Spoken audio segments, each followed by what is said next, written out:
الله الرحمن الرحيم ألم يأن للذين آمنوا أن تخشع قلوبهم لذكر الله وما نزل من الحق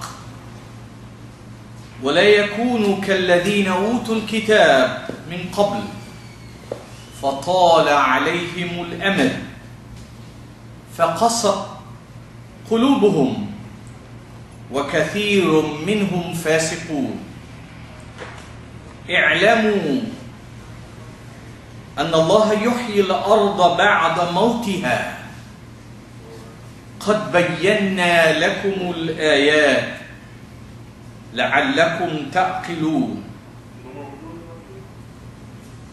My dear brothers and sisters, our viewers and our listeners, Assalamu alaikum wa rahmatullahi wa barakatuh. We are yet privileged to have been able to make the choice to come out today, to be together, to listen together, with the hope that we can understand together, reflect together, and then consider our options for enhancement and empowerment.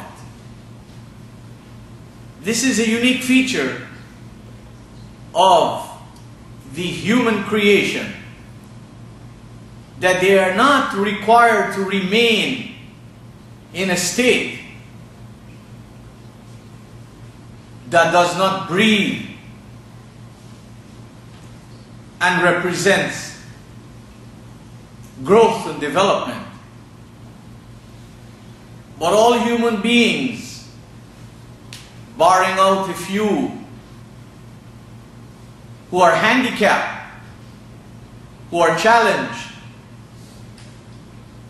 who suffer from some form of physical sickness, the rest of humanity are in a position to always change their predicament to circumstances and situations that can bring about positive and enhancing change.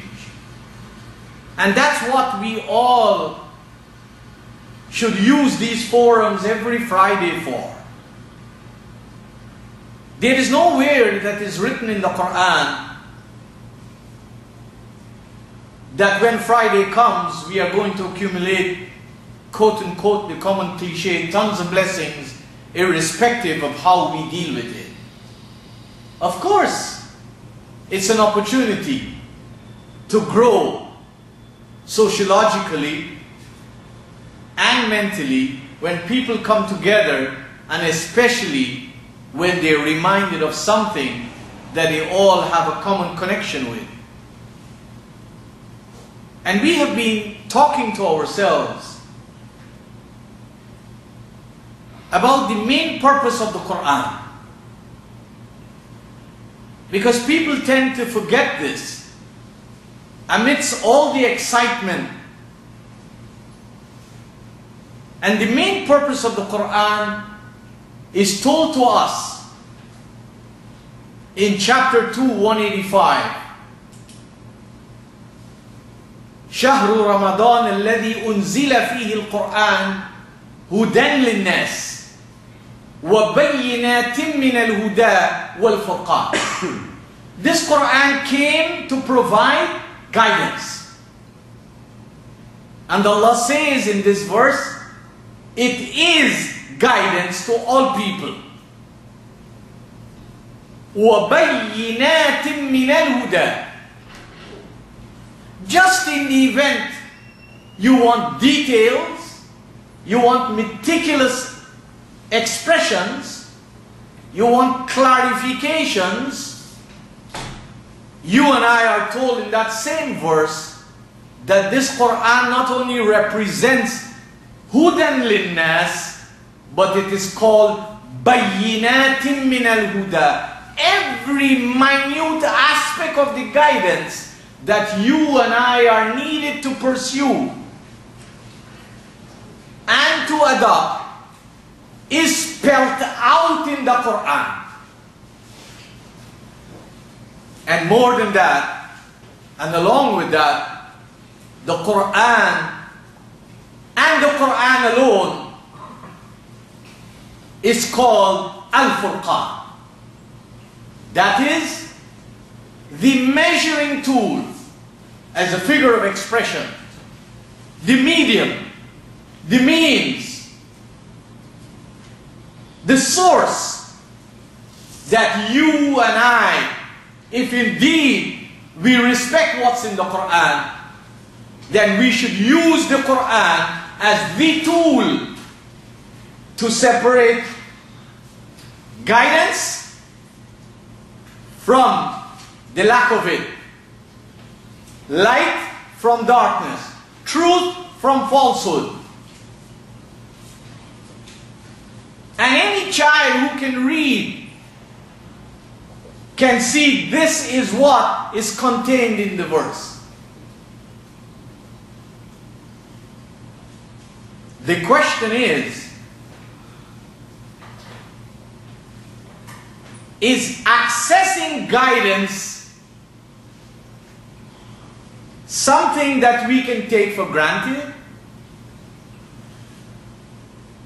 Is it a token?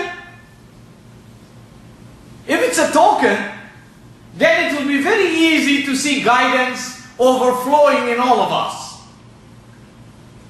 and the world at large. Because the Qur'an is saying, Hudan linnas, it is guidance for all people. In fact, the most difficult thing to achieve is guidance. The most difficult thing to achieve is guidance. And if you were to put a question to any one of us, and this is something we should do for ourselves. Am I guided? Are we guided? What are the evidences of guidance?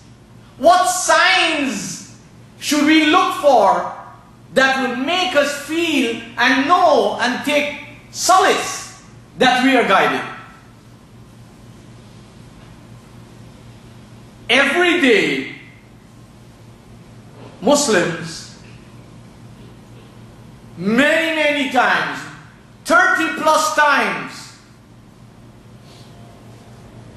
at least in their lives, every day say, although I agree, generally they say it very quickly, Ihdina as-sirat al-mustaqim. And if you ask them, what do you mean by that? They said they are asking Allah to guide them to the straight path. That's their translation. And they seem happy with that, because that's a popular translation. And in the world of religion, people are generally happy with what they see others believe in and accept. People are very reluctant to do the homework for themselves. People are very reluctant to look around them and see and question, is this the result of guidance? If only we give ourselves that opportunity, we will realize that guidance is not achieved by saying slogans of guidance. It's not easy to come out of darkness. It's not easy to come out of backwardness. It's not easy to come out of ignorance. It's not easy to come out of habits, of things we do and do and do over and over. It's not easy to come out of the depression